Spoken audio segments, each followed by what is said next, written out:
ईशान, ये इसके बारे में बताना जरा, अंजीर के बारे में। मैं कुछ यही बताना चाहता हूँ, अगर आप ऐसी अंजीरें खाना चाहते हैं, ऐसी जी जी मैं आप पास में दिखा रहा हूँ, जी जी बिल्कुल। ऐसी अंजीरें खाना चाहते हैं तो आप हमारे ग्रुप में ज्वाइन करें।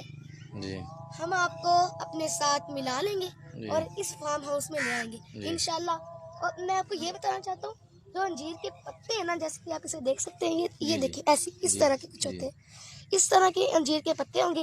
जी अगर आप यहाँ पे नहीं आना चाहते, आप कहीं भी जा सकते हैं, वहाँ पे आपको शायद मिलेंगे।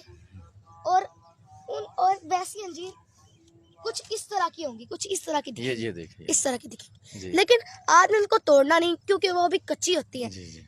जब आप तोड़ेंगे तो फिर वो कुछ इस कलर की हो जाएंगी, शाबाश। कुछ इस कलर की। जी जी जी और मैं ये गुजारिश करता हूँ कि मेरे पापा ये अंजीर मेरे साथ खाएं। जी। लो,